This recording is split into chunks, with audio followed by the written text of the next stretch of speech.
Oh, look at these two. All right, come on. You're okay? Oh, what? Either they're having an affair or they're just very shy.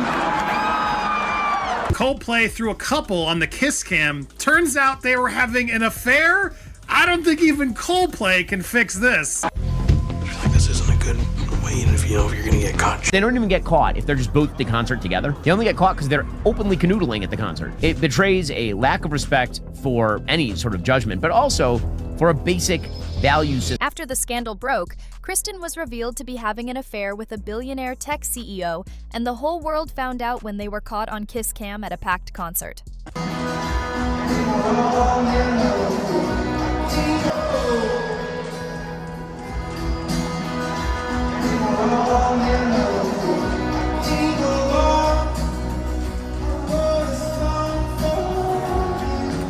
Oh, look at these two. All right, come on. You're okay? Oh, what?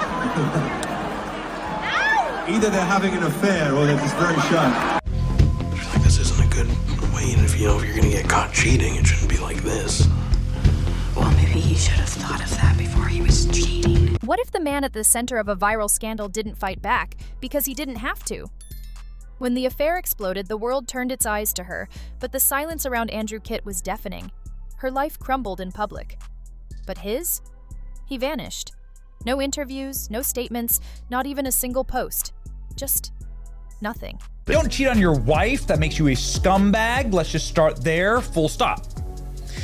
But if you want to be a retarded scumbag, then you can go cheat on your wife at a concert where you're liable to be put on a massive camera in front of everyone, tens of thousands of people here in Boston, watching this. Yeah. Oh, look at these two. All right, come on. You're okay? Oh, what? Either they're having an affair or they're just very shy. I'm not quite sure. That's a Coldplay concert, and it is the most viral clip on the internet. In Boston, that nothing spoke volumes. His name echoed through elite circles, not because he defended himself, but because he didn't utter a single word. To outsiders, that might seem cold or cowardly. But in the world Andrew Kitt came from, silence wasn't a retreat, it was a verdict. In the Kabad family, silence isn't awkward. It's sacred. It's how you say, "This is over," without ever saying a word.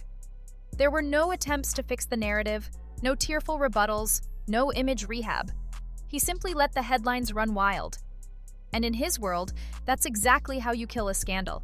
You don't fight it. You don't explain it. You suffocate it with silence, precision, and control. But to understand why Andrew chose that path, you have to understand the world that built him. Because this wasn't just about Andrew, it was about the name Kabad. As you can see, this is the video that has, again, been going super viral on social media. He's the CEO of a software startup. She's head of his HR department. The clip everyone is talking about, except for two people who have the most explaining to do. That name in Boston is more than legacy. It's an institution. The Cabots are a white Protestant dynasty woven into the fabric of East Coast aristocracy. Not new money, not loud wealth, but old, deep-rooted, untouchable power. The kind of name that never trends, because it never needs to. A world ruled not by noise, but by names. Bound by ancient rules, immune to scandal, impervious to gossip. They are known as the Boston Brahmins. But that title barely scratches the surface. This class doesn't show off wealth, they embody it. Their money isn't recent, it's historic. It doesn't rise and fall, it just stays. Solid, silent, permanent. Coldplay threw a couple on the kiss cam. Turns out they were having an affair?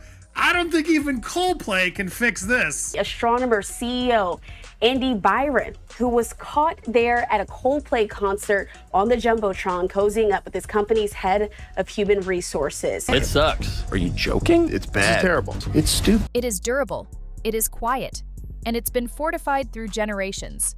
The wealth didn't come from headlines, it came from shipping routes, barrels of rum, and industrial chemicals. The money never needed to speak for itself. It moved through colonial homes, ancestral estates, curated art, and political favors. That was the foundation, untouched, unshaken. And right in the center of that marble-walled kingdom was a rule that was never written down, but everyone obeyed it. 52-year-old Kristen Cabot's fate still hangs in the balance. She's married to Andrew Cabot, heir to one of New England's oldest and most prestigious families, the Cabots. This is my casino. Step out. Bring your money. Who blew the whistle? The two executives caught on that now infamous Coldplay kiss cam were first identified on a TikTok account of someone who apparently works at the company. Oh my God, that looks like astronomer CEO Andy Byron and astronomer chief people officer Kristen Cabot. No scandal ever escapes the Cabot name. Not one. Andrew Kitt was raised in that code. In a world without Twitter storms, without flashbulbs, without messy interviews. Where fallout doesn't go public, it gets erased behind heavy doors. In this world, you don't defend your reputation. You preserve it with silence, order, and absolute control. Andrew wasn't just a player in that system. He was running one of its crown jewels, Privateer Rum. This wasn't a flashy startup. It was a ghost brand, revived in the early 2000s but born long before that. A rum empire passed down through 6 generations. No commercials, no social media blitz, no influencer campaigns, just whispers. Privateer wasn't meant for the masses. It was for those who already belonged. And while the public knew little, insiders knew the truth. The Kitt family fortune, quietly sitting in the hundreds of millions since the 70s, had swelled to over $15 billion. Oh, look at these two. All right, come on. You're okay? Oh, what? Either they're having an affair or they're just very shy. They had like the kiss cam kind of thing that goes around, that zero any sort of judgment, but also Coldplay threw a couple on the kiss cam. Turns out they were having an affair? I don't think even Coldplay can fix this. Well, Coldplay hasn't made a single in years, and now they just made 2 last night. I feel like this isn't a good way to feel. But then something disrupted the pattern, a presence that didn't fit the mold. Her name was Kristen, young, driven, not from the old world, but charging full speed into it.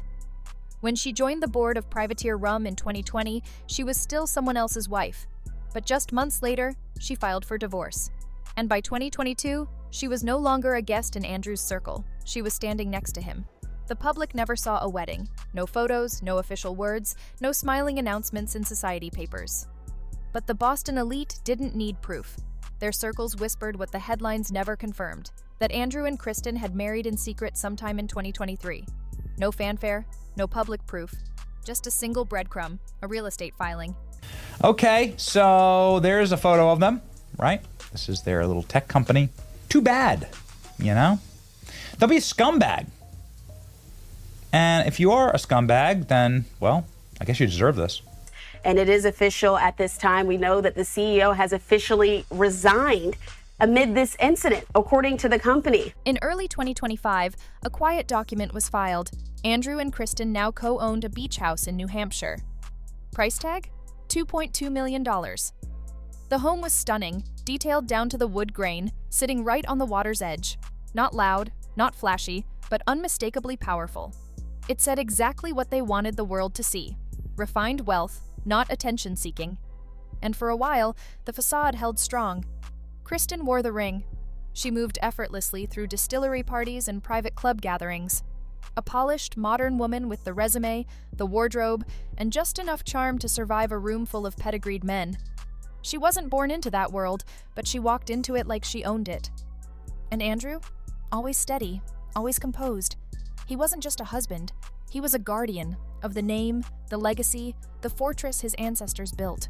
They don't even get caught if they're just both at the concert together. They only get caught because they're openly canoodling at the concert. It betrays a lack of respect for any sort of judgment, but also for a basic value system. I would pay to be a fly on the wall in the office. And this is pretty viral stuff. Or do we have to get HR involved? I mean, I know that HR was involved.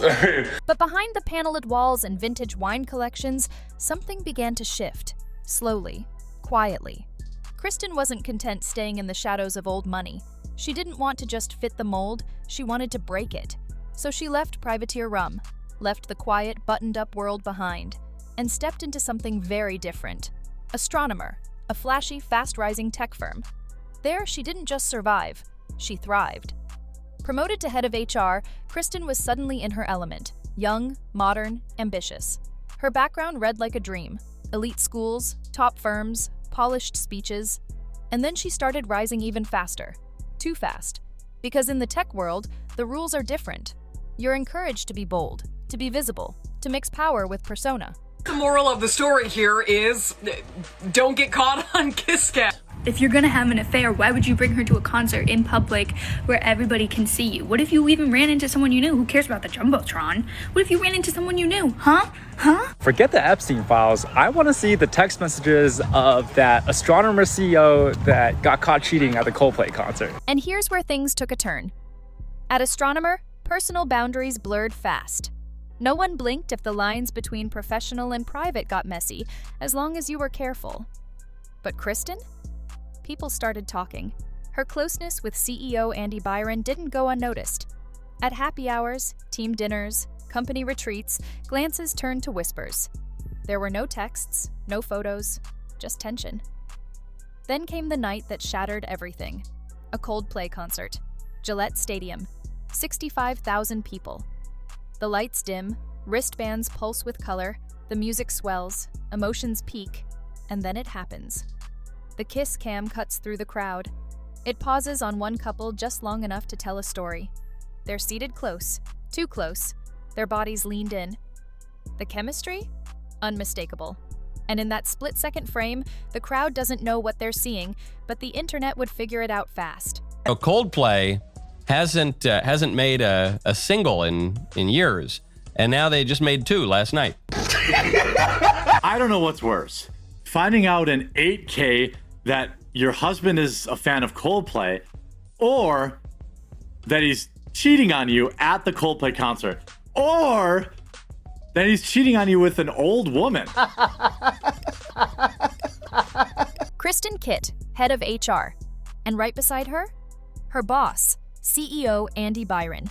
No mistaking the faces, no mistaking the titles, and no escaping the problem, Kristen was still married to Andrew Kitt. The clip spread like wildfire. TikTok, Reddit, Twitter, screenshots, captions, conspiracy threads. People connected the dots within minutes. And while the internet howled, one person said absolutely nothing. Andrew Kitt never flinched. No statements, no Instagram cleanup, no quiet unfollow, just gone. But that silence wasn't fear. It was power. A precise, inherited move. In the world he came from, disgrace wasn't addressed. It was erased. Honor wasn't discussed. It was protected behind walls. You don't fight noise. You outlast it. Quietly. And then the dominoes began to fall. Astronomer released a single line. Andy Byron stepped down.